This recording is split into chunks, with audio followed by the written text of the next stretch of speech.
Hello everyone. In this video मैं आप लोगों को क्लास 12th की केमिस्ट्री का फर्स्ट चैप्टर यानी कि सॉलिड स्टेट पढ़ाऊंगा। आप लोगों को नोट्स बनाने में कोई परेशानी नहीं आएगी क्योंकि मैं अपने नोट्स की पीडीएफ बनाकर वेबसाइट पर अपलोड कर दूंगा। नेक्स्ट वीडियो में आपको मैं अपनी वेबसाइट का लिंक प्रोवाइड कर दूंगा। तो चलिए वीडियो को शुरू करते हैं। Myself Usama, welcome to Usama official.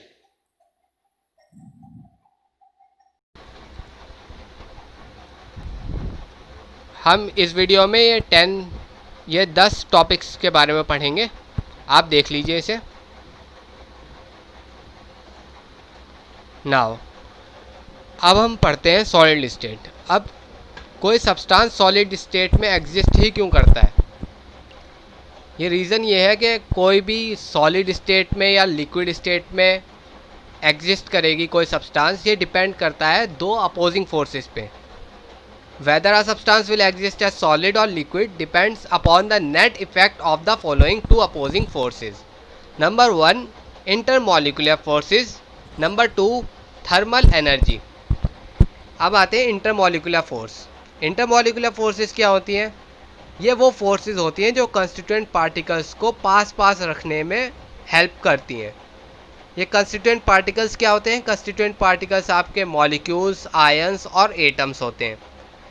तो ये intermolecular forces, these are the forces existing among the constituent particles which try to keep the constituent particles close together. अब आते हैं सेकंड, थर्मल एनर्जी। ये थर्मल एनर्जी कंस्टिट्यूएंट पार्टिकल्स के पास temperature की वजह से होती है। This is the energy possessed by the constituent particles due to the temperature. ये एनर्जी जो होती है, ये थर्मल एनर्जी, ये कंस्टिट्यूएंट पार्टिकल्स को दूर दूर रखती है जिनसे वो तेज़ मूव कर सकते हैं। This energy tries to keep the constituent particles मतलब एटम्स, मॉलिक्यूल्स और आयंस, ये इन सबको दूर दूर रखने में रिस्पॉन्सिबल होती है ये, और ये इन्हें फास्ट मूव करने में हेल्प करती है। अब आते हैं general characteristics of solid state. जैसे कि हमने ऊपर बताया, जो सॉलिड स्टेट्स के कुछ प्रॉपर्टीज़ होती हैं। जो कंस्टिट्यूएंट पार्टिकल्स होते हैं इनके अंदर बहुत ज़्यादा क्लोजली पैक्ड होते हैं।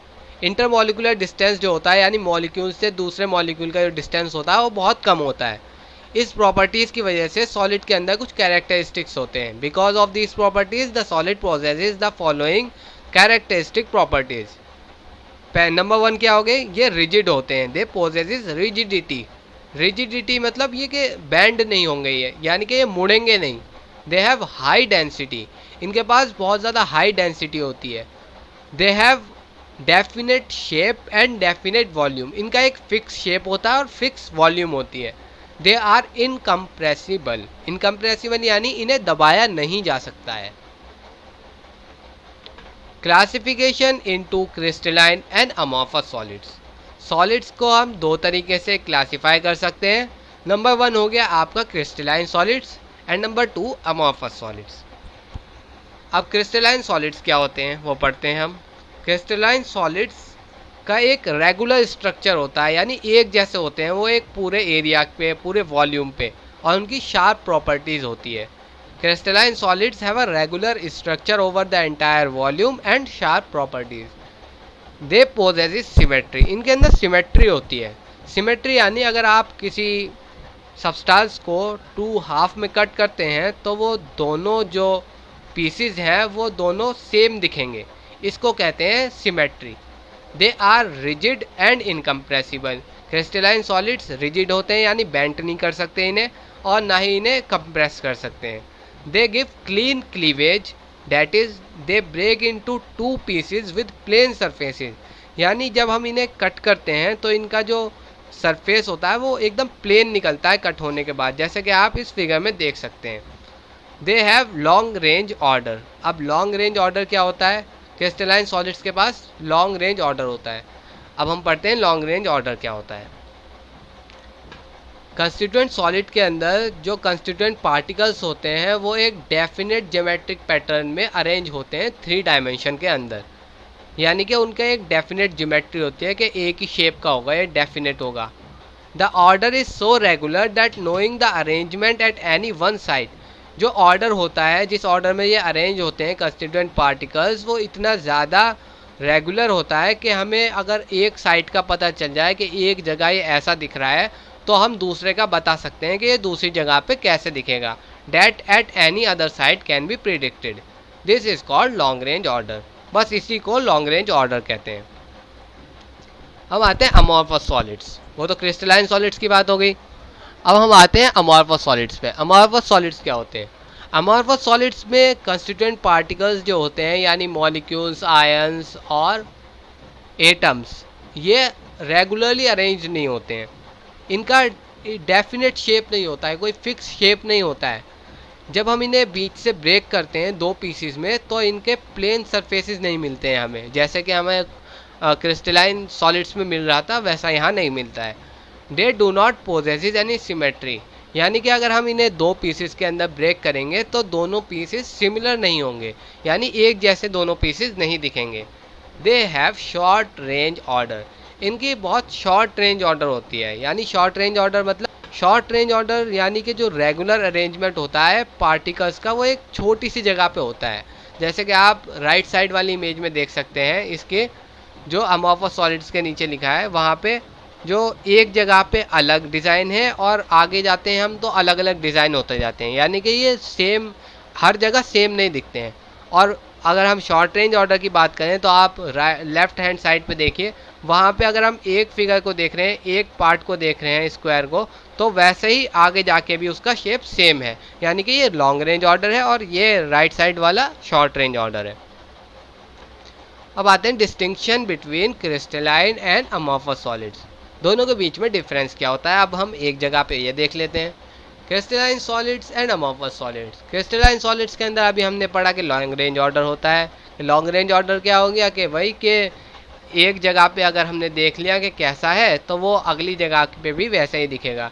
बट अमॉर्फस सॉलिड्स में शॉर्ट रेंज ऑर्डर होता है, यानी कि एक जगह ये कुछ अलग तरीके का दिखेगा, अलग दूसरी जगह अलग तरीके का दिखेगा।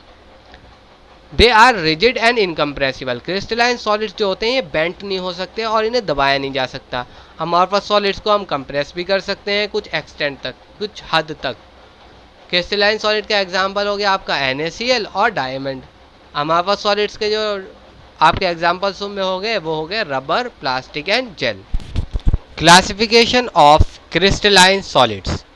Crystalline solids can be classified on the basis of nature of intermolecular forces। जो क्रिस्टलाइन सॉलिड है हम उसे क्लासीफाई कर सकते हैं इंटरमोलिकुलर फोर्सेस के बेसिस पर, और उन्हें 4 कैटेगरीज में डिवाइड किया गया है। किसके बेसिस पर? इंटरमोलिकुलर फोर्सेस के बेसिस पर। Intermolecular forces operating in them into 4 categories. Number 1 molecular, number 2 ionic, number 3 metallic and covalent solids. Molecular solids. अब मॉलिकुलर सॉलिड्स क्या होते हैं? Molecules are particles of molecular solids. जो मॉलिक्यूल्स होते हैं वो पार्टिकल्स होते हैं किसके? मॉलिकुलर सॉलिड्स के। These are further subdivided into following categories. जो मॉलिकुलर सॉलिड्स हैं अब ये भी 3 पार्ट्स में सब डिवाइडेड किए गए हैं। ये 3 टाइप के कौन कौन से होते हैं? Non polar molecular solids, polar molecular solids and hydrogen bonded molecular solids. अब हम फर्स्ट पढ़ते हैं नॉन पोलर मॉलिकुलर सॉलिड्स क्या होते हैं। These are those crystalline solids in which the constituent particles are either atoms like those of noble gases। इसके अंदर क्या होता है? ये क्रिस्टलाइन सॉलिड्स के अंदर जो कंस्टिट्यूएंट पार्टिकल्स होते हैं या तो वो एटम होते हैं या फिर नोबल गैसेस होते हैं या फिर वो नॉन पोलर मॉलिक्यूल्स होते हैं। नॉन पोलर मॉलिक्यूल्स आपके कौन कौन से हो गए? H2, Cl2, I2 and CH4 etcetera. अब आते हैं polar molecular solids. These are those crystalline solids, ये वो क्रिस्टलाइन सॉलिड्स है जिसके अंदर कॉन्स्टिट्यूएंट पार्टिकल्स पोलर मॉलिक्यूल होते हैं, जैसे कि HCl, SO2 एक्सेट्रा।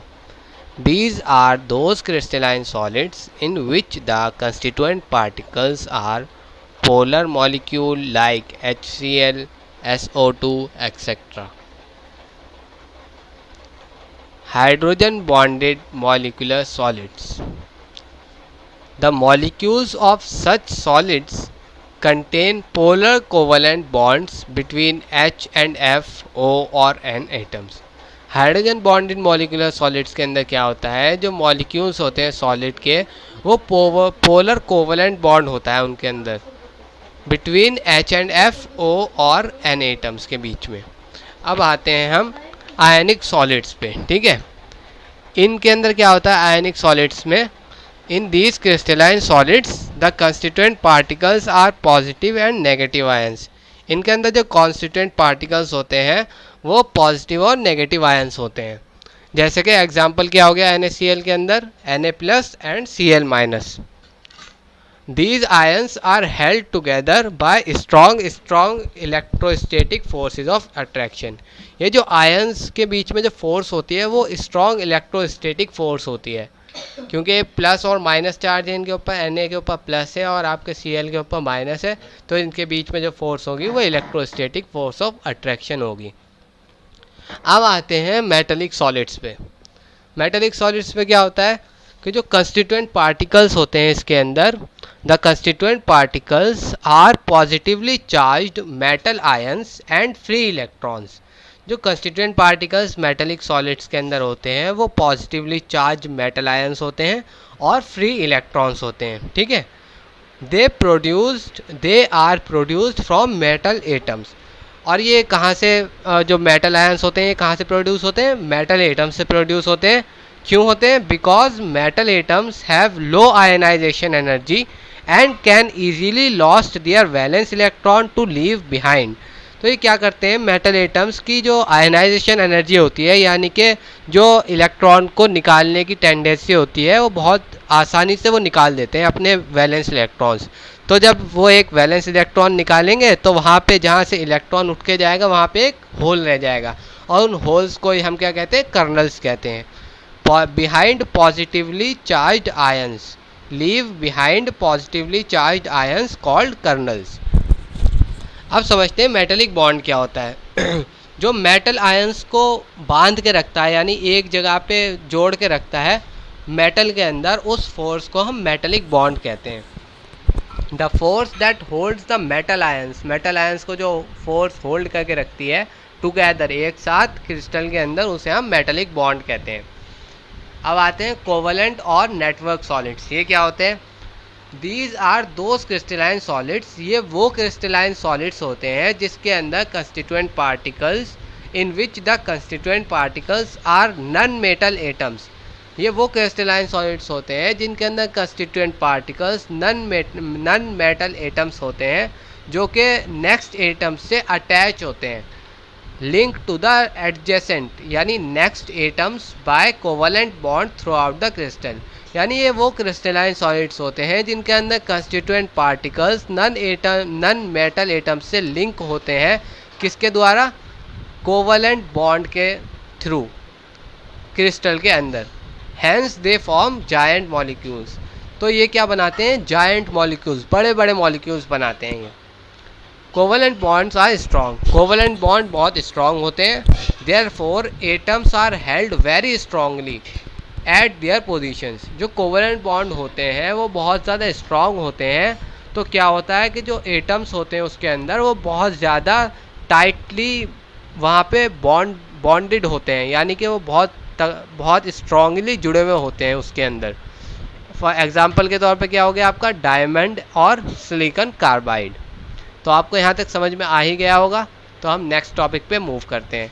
या फिर अगर आपको नहीं आया समझ में तो आप रिवाइंड करके एक बार फिर से देख लें।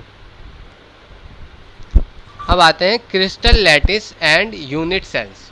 अब लैटिस क्या होता है, लैटिस वो स्मॉल पोर्शन होता है क्रिस्टल लैटिस का, जिसे हम अगर एक बार से ज़्यादा रिपीट करें तो वो पूरा एक एंटायर लैटिस बना दें। हम smallest portion of a crystal lattice which when repeated, यानी एक क्रिस्टल लैटिस का जो छोटा सा पोर्शन हो, जैसे कि कोई यूनिट होती है एक, जैसे 1 नंबर होता है, अगर हम उसे बार बार रिपीट करेंगे तो वो ज़्यादा रिपीट होते होते एक बड़ा नंबर बन जाएगा। तो वही होता है लैटिस, जो स्मॉलेस्ट यूनिट होती है। Smallest portion of a crystal lattice which when repeated in different direction, जब अलग अलग डायरेक्शन में उसे रिपीट किया जाता है तो वो एक पूरा का पूरा लैटिस बना देता है। अब आते हैं क्रिस्टल लैटिस पर। The constituent particles of a crystalline solids are arranged in a definite fashion. जो कंस्टिट्यूएंट पार्टिकल्स होते हैं क्रिस्टलाइन सॉलिड्स के, उन्हें अरेंज किया जाता है एक डेफिनेट फैशन में, किसके अंदर, एक 3 डायमेंशनल स्पेस में। Such a regular arrangement of the constituent particles, जो constituent particles of a crystal in a 3 dimensional space is called crystal lattice. जो रेगुलर अरेंजमेंट होता है क्रिस्टल कंस्टिट्यूएंट पार्टिकल्स का क्रिस्टल के अंदर 3 डायमेंशनल स्पेस में, उसे हम क्रिस्टल लैटिस कहते हैं। जो अब मैं शुरू से बताता हूँ आपको क्रिस्टल लैटिस क्या होता है। जो कंस्टिट्यूएंट पार्टिकल्स होते हैं क्रिस्टल लैटिस से क्रिस्टलाइन सॉलिड के अंदर, वो डेफिनेट फैशन में 3 डायमेंशनल स्पेस में वो अरेंज होते हैं। उस अरेंजमेंट को, जो रेगुलर अरेंजमेंट होता है कंस्टिट्यूएंट पार्टिकल्स का 3D स्पेस में, उसे क्रिस्टल लैटिस कहते हैं। अब आते हैं यूनिट सेल्स पे। यूनिट सेल क्या होते हैं? The smallest 3 dimensional portion of a complete space lattice. वही होता है जो स्मॉलेस्ट, सबसे छोटा, जो 3 डायमेंशनल स्पेस है उसका जो सबसे छोटा पोर्शन होगा, अगर हम उसे काफ़ी सारे डिफरेंट डायरेक्शन में रिपीट करेंगे तो वो पूरा एक स्पेस लैटिस बना देगा। उसी को हम यूनिट सेल कहते हैं। The smallest 3 dimensional portion of a complete space lattice which when repeated over and again in different direction, यानी जिसे हम रिपीट करें अलग अलग डायरेक्शंस में तो वो एक कंप्लीट लैटिस बना देता है। उसी को हम यूनिट सेल कहते हैं, यानी सबसे स्मॉलेस्ट यूनिट। अब आप यहाँ पे देख सकते हैं फिगर के अंदर क्रिस्टल लैटिस और यूनिट सेल। इसमें क्रिस्टल लैटिस जो है ये पूरा एक क्यूब है, यानी ये क्यूब बहुत सारे क्यूब से मिलकर बना है एक क्रिस्टल लैटिस। बट ये यूनिट सेल है। यूनिट सेल यानी एक पोर्शन इसका, ये जो एक पोर्शन है, एक क्यूब है, ये यूनिट सेल है। अब इसी को अगर हम अलग अलग डायरेक्शन में, डिफरेंट डायरेक्शन के अंदर इसे रिपीट करेंगे तो ये बन जाएगा क्रिस्टल लैटिस। ये यूनिट सेल से ही मिलकर ये सारा का सारा क्रिस्टल लैटिस बन जाएगा। ठीक है। इसके अंदर, यूनिट सेल के अंदर, आपको मैंने शुरू में बताया था कि इसके अंदर 3 एजेस होती हैं, ए बी सी, और 3 एंगल्स होते हैं, अल्फ़ा, बीटा एंड गामा। अब आते हैं यूनिट सेल के कैरेक्टरिस्टिक्स क्या क्या होती हैं। जैसे कि, अच्छा, यहाँ पे मैं बताऊँगा आपको कि इसके अंदर, यूनिट सेल के अंदर 6 कैरेक्टर्स होते हैं, A B C, alpha, beta and gamma. A B C तो आपकी एजेस होती हैं, और अल्फ़ा, बीटा और गामा क्या होते हैं? एंगल्स होते हैं, जैसे कि मैंने अभी बताया आपको डायग्राम में। Unit cells can be broadly divided into 2 categories. Unit cells को भी 2 कैटेगरीज में डिवाइड किया जा सकता है। कौन कौन सी? Primitive unit cells and non primitive और सेंटर्ड यूनिट सेल्स। तो यूनिट सेल्स 2 तरीके के हो गए आपके, प्रिमिटिव एंड नॉन प्रिमिटिव। अब हम देखते हैं कि प्रिमिटिव यूनिट सेल्स क्या होते हैं। The unit cells in which the constituent particles, वो यूनिट सेल जिसके अंदर जो कंस्टिट्यूएंट पार्टिकल्स हैं, यानी कि एटम्स हैं या मॉलिक्यूल्स या फिर आयंस, जिससे भी मिलकर ये वाला यूनिट सेल बना है, are present only at the corners. इसके अंदर क्या होता है कि इस यूनिट सेल के जो कॉन्स्टिट्यूएंट पार्टिकल्स होते हैं ये सिर्फ कॉर्नर्स पे प्रेजेंट होते हैं, तो इसे कहते हैं सिंपल यूनिट सेल और प्रिमिटिव यूनिट सेल। ओके। अब आते हैं नॉन प्रिमिटिव क्या होते हैं। Those unit cells in which the constituent particles are present not only at the corners. इसमें क्या है कि यूनिट सेल्स, वो यूनिट सेल जिसके अंदर कॉन्स्टिट्यूएंट पार्टिकल्स सिर्फ कॉर्नर पर ही प्रेजेंट नहीं होते, बल्कि but also at some other positions, but और अदर पोजिशंस पर भी प्रेजेंट होते हैं, are called non primitive unit cells. उनको हम नॉन प्रिमिटिव यूनिट सेल्स कहते हैं। तो नॉन प्रिमिटिव यूनिट सेल्स क्या हो गए? वो यूनिट सेल्स जिसके अंदर कंस्टिट्यूएंट पार्टिकल्स कॉर्नर पे तो होते ही होते हैं, बट उसके अलावा अदर पोजीशंस पर भी होते हैं, तो उन्हें हम कहते हैं नॉन प्रिमिटिव यूनिट सेल्स और सेंटर्ड यूनिट सेल्स। तो प्रिमिटिव यूनिट सेल्स क्या था? जहाँ पे कंस्टिट्यूएंट पार्टिकल्स, वो यूनिट सेल जिसके अंदर कंस्टिट्यूएंट पार्टिकल्स सिर्फ और सिर्फ आपके कॉर्नर्स पे प्रेजेंट होते हैं। बट नॉन प्रिमिटिव में ये कॉर्नर्स पे तो होते ही होते हैं प्रेजेंट यूनिट सेल के, बट अदर पोजीशंस पर भी प्रेजेंट होते हैं। Now types of non primitive unit cells. Non primitive unit cells 3 types के होते हैं। कौन कौन से? Face centred, end centred and last one body centred. अब फेस सेंटर्ड क्या होता है? When the particles are present not only at the corners, जब पार्टिकल्स सिर्फ कॉर्नर पर ही प्रेजेंट नहीं होते but also at the centre of each face of the unit cell, पर सेंटर पर भी, सारे फेसेस के सेंटर्स पर भी प्रेजेंट होते हैं, तो उसे हम कहते हैं फेस सेंटर्ड यूनिट सेल। यानी कि जब पार्टिकल्स जो प्रेजेंट होते हैं वो ना कि सिर्फ कॉर्नर्स पर ही प्रेजेंट होते हैं बल्कि हर फेस पर भी प्रेजेंट होते हैं, उसे कहते हैं हम फेस सेंटर्ड यूनिट सेल।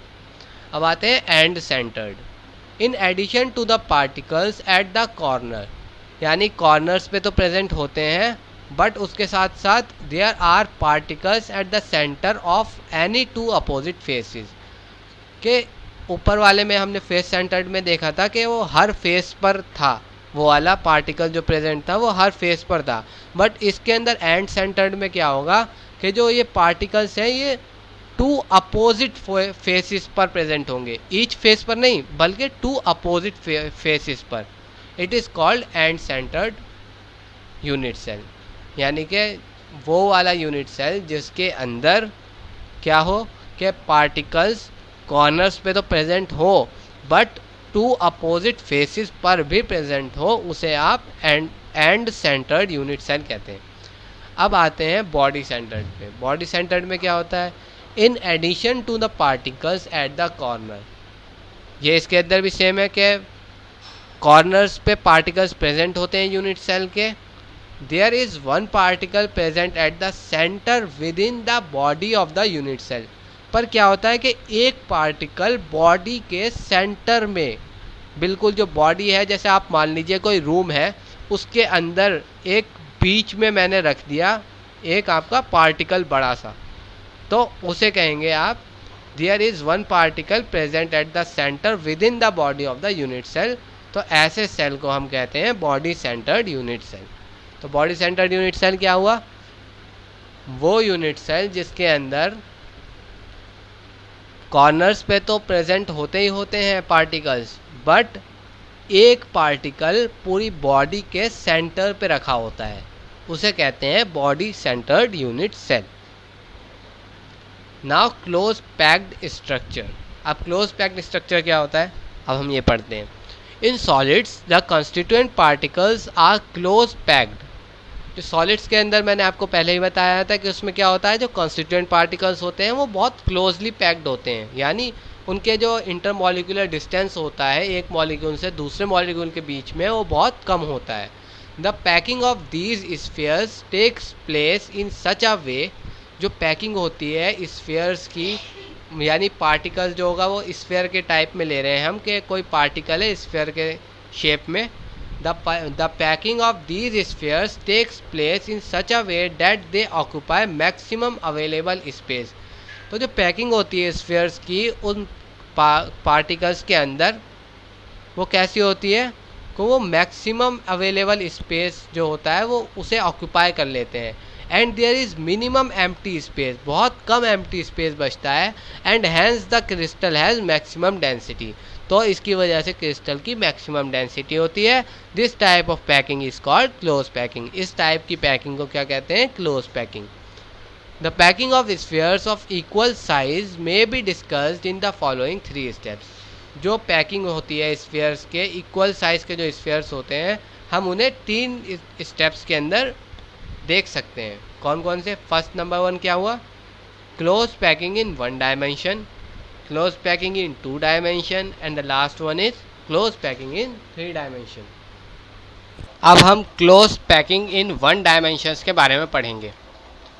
तो close packing in 1 dimension में क्या होता है कि there is only one way in which the spheres can be arranged in 1 dimensional close packing structure। 1 dimensional close packing में सिर्फ एक ही रास्ता है कि स्फीयर्स को अरेंज करने का जो तरीका है वो बस एक ही तरीके से हम उसे अरेंज कर सकते हैं, और वो क्या है? That is these spheres should be touching each other in a row, यानी एक रो के अंदर जो स्फीयर्स होंगे वो एक दूसरे को टच कर रहे होंगे जैसे कि आप ये देखिए, ये फिगर है, इसके अंदर ये वन डायमेंशनल के अंदर क्लोज पैकिंग ऑफ स्फीयर्स दिखा रखा है। इसमें क्या है कि हर स्फीयर अपने से अपने अगल बगल वाले यानी आगे वाले और पीछे वाले से दोनों से अटैच है, यानी इसका जो नेबरिंग पार्टिकल्स हैं वो दो हैं। यानी किसी भी एक का अगर हम बात करें कि हम इस वाले की अगर हम बात करें तो हम देखते हैं कि ये इससे और इससे अटैच है, यानी इसके जो नेबरिंग पार्टिकल्स हैं वो कितने हैं, दो।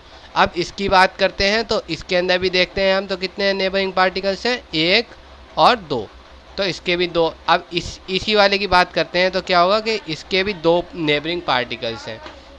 अब हम बैक आते हैं तो इस अरेंजमेंट में क्या है, in this arrangement each sphere is touching to neighbouring spheres, के हर स्फीयर जो है वो दो नेबरिंग स्फीयर्स को टच कर रहा है, जैसे कि आप इसमें देख ही रहे हैं। Hence in this arrangement coordination number is 2, जो इसके अंदर कोऑर्डिनेशन नंबर होगा किसी एक स्फीयर का वो कितना होगा, 2। कोऑर्डिनेशन नंबर क्या होता है, कोऑर्डिनेशन नंबर वो नंबर होता है जो जितने पार्टिकल्स किसी से अटैच हों, यानी कि बिल्कुल नियरेस्ट नेबर्स को हम कोऑर्डिनेशन नंबर कहते हैं। जैसे कि इसके अंदर जो नियरेस्ट, जैसे कि हम इस वाले मॉलिक्यूल की बात करें तो इसके नियरेस्ट नेबर्स ये दोनों हैं, तो ये इसका कोऑर्डिनेशन नंबर हो गया कि ये कितने इसके जो नेबरिंग पार्टिकल्स हैं वही इसका कोऑर्डिनेशन नंबर हो गया। अब बढ़ते हैं आगे हम। तो हम आगे बढ़ने से पहले, अब आप लोगों ने मेरी वीडियो यहाँ तक देख ही ली है तो इसका मतलब आपको समझ आया होगा जो मैंने पढ़ाया। तो लाइक, सब्सक्राइब एंड अपने दोस्तों के साथ शेयर भी कर दो इस वीडियो को, ताकि उन लोगों को भी फ़ायदा पहुँच जाए। इस वीडियो में हम क्लोज पैकिंग इन 2 डायमेंशन पर ही ख़त्म कर देंगे। नेक्स्ट वीडियो में क्लोज पैकिंग इन 3 डायमेंशन से स्टार्ट करेंगे। तो चलिए हम स्टार्ट करते हैं close packing in 2 dimension. When the rows are stacked over each other, a two-dimensional close-packed structure is produced. जब एक रो के ऊपर दूसरी रो और उसके भी ऊपर दूसरी रो को हम अरेंज करते हैं इस मैनर में, तो हमें 2D स्ट्रक्चर मिल जाता है, जैसे कि हम इस फिगर में देख सकते हैं। अब इसमें देखिए, इस वाले में ये एक स्फीयर की लेयर है, उसके ऊपर एक और है, जैसे ये लास्ट वाली लेयर है इसके ऊपर एक और लेयर, फिर और लेयर, फिर और लेयर, ठीक है। तो इसी को जब हम इसी को स्टैकिंग कहते हैं कि एक के ऊपर एक को रखना, एक के ऊपर एक लेयर को रखने को। This stacking can be done in 2 different ways. जो स्टैकिंग है यानी कि अरेंजमेंट ऑफ स्फीयर्स, यानी उन्हें जो रोज़ में अलाइन किया गया है, जो रखा गया है, उन्हें 2 तरीके से हम कर सकते हैं अरेंज उन्हें। वो कैसे कर सकते हैं, नंबर 1 क्या है, a the second row may be placed in contact with the first one. जो सेकेंड रो होगी उसे हम फर्स्ट वाली रो के साथ कॉन्टैक्ट में रख सकते हैं। That the spheres of the second row are exactly above those of the first रो।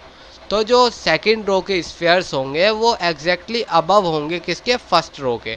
जैसे कि हम इसमें देखिए, ये ब्राउन वाला जो है वाला जो ए टाइप ए जिसमें लिखा हुआ है लेयर्स में इधर, इसके अंदर क्या है कि एक लाइन है, उसके ऊपर दूसरी लाइन सेम टाइप की ए टाइप की, उसके ऊपर एक और लाइन, उसके ऊपर एक और लाइन, ठीक है। तो इस तरह हमने एक तो अरेंजमेंट ये कर दिया। तो अब हम क्या कह रहे हैं कि if we call the first row as A type, अगर हम फर्स्ट रो को ए टाइप कहते हैं, जैसे कि यहाँ पे फर्स्ट रो को हम ए टाइप कह रहे हैं, ठीक है। The second row being exactly the same as the first one, जो सेकेंड रो है वो भी फर्स्ट रो की तरह है। देखिए, ये वाली रो और ये वाली रो दोनों सेम है, ये वाली और ये वाली दोनों सेम है, और ये वाली भी सेम है, यानी सारी लेयर्स सेम है। तो क्या होगा इसमें, hence we call this arrangement as triple A type और ट्रिपल 4A टाइप। जैसे कि हर एक लेयर जो है आपकी ये ब्राउन वाले फ़ोटो के अंदर, इसमें क्या है कि हर लेयर एकदम सेम है, तो हम इसे ए टाइप कह सकते हैं। हाँ, तो फिर अब एक तो ये हो गया, और इसे हम क्या कहते हैं, square close packing in 2 dimension. This packing is also called square close packing in 2 dimension. ठीक है, समझ में आया आप लोगों को? देखिए हम दोबारा से पढ़ लेते हैं। इसके अंदर क्या है ये ब्राउन वाले में कि फर्स्ट रो जो है, फर्स्ट रो ये वाली, ये एग्जैक्टली सेम है सेकंड रो के, और ये सेकंड रो एग्जैक्टली सेम है थर्ड रो के, और ये थर्ड रो एग्जैक्टली सेम है फोर्थ रो के। तो हम इसे ए टाइप कह सकते हैं। तो एक तो अरेंजमेंट आपका ये हो गया। और जब हम क्या करते हैं कि हम जब इनके जो ये स्फीयर्स हैं इनके रेडियस को एक दूसरे से अटैच करते हैं तो ये एक स्क्वायर फॉर्म में बन जाता है। जैसे कि आपको दिख रहा होगा ये ब्लू कलर की लाइन में, ये आपका क्या बन गया, ब्लू कलर की लाइन में स्क्वायर बन गया। तो इसीलिए इसे हम क्या कहते हैं, square packing, square closed packing in 2 dimensions. Okay, अब नेक्स्ट पे मूव करते हैं। एक तो तरीका ये हो गया, ये था ना फर्स्ट लाइन में, सेकंड लाइन में this stacking can be done in 2 different ways. तो फर्स्ट वे तो ये हो गई कि हमने सबको सारी रोज जो थी वो एग्जैक्टली सेम रख दी। अब आते हैं सेकंड के ऊपर। The spheres in the second row may be placed in the depression of the first row, कि जो स्फीयर्स होंगे सेकंड रो के वो फर्स्ट रो के डिप्रेशन में रख दिए होंगे। डिप्रेशन क्या होगा अब हम देखते हैं कि देखिए यहाँ पे जो फर्स्ट रो है ए टाइप, ये इसके नीचे रखी हुई है, यानी कि ये वाला यहाँ से स्टार्ट हुआ है इसके जस्ट पहले से, और ये इसके जस्ट बाद से स्टार्ट हुआ है, तो इसे कहते हैं डिप्रेशन। ठीक है, तो this produces are row different from the first row. तो ये क्या होगा इसके अंदर कि जो आपकी फर्स्ट रो है ये सेकंड रो से बिल्कुल डिफरेंट हो जाएगी। देखिए ये यहाँ पे आगे बढ़ रहा है, ये यहाँ से बाद में स्टार्ट हुआ है, तो ये दोनों जो रोज होंगी ये दोनों डिफरेंट हो जाएंगी। If we call row as A type, अगर हम एक रो को ए टाइप कहते हैं, the second row may be called a B type. तो हम सेकंड रो को क्या कह सकते हैं, बी टाइप कह सकते हैं। Hence we call this arrangement as A B type of arrangement. तो हम इसे A B type of arrangement कहते हैं। देखिए यहाँ पे ये इससे ये ए वाली रो से ये बी वाली रो डिफरेंट है, इसलिए हमने इसका नाम ए रख दिया, इसका बी रख दिया। और ये बी और बी दोनों एग्जैक्टली सेम है, तो इसलिए इन दोनों का बी भी रख दिया नेम। और ये वाली सेकंड रो और लास्ट रो ये दोनों आइडेंटिकल है, तो इन दोनों का नाम ए रख दिया। तो ये क्या हो गया, ए बी टाइप हो गया। और जब हम इनके क्या करेंगे, इनके स्क्वायर, इनके जो स्फीयर्स के रेडियस है इन्हें जब हम मैच करेंगे, यानी एक दूसरे से अटैच करेंगे ऐसे करके, तो ये रेड लाइन में क्या बनेगा, आपका हेक्सागन बन जाएगा। तो हम इसे हेक्सागनल क्लोज पैकिंग भी कहते हैं। नेक्स्ट वीडियो में क्लोज पैकिंग इन 3 डायमेंशन से स्टार्ट करेंगे एंड आगे के टॉपिक्स पढ़ेंगे।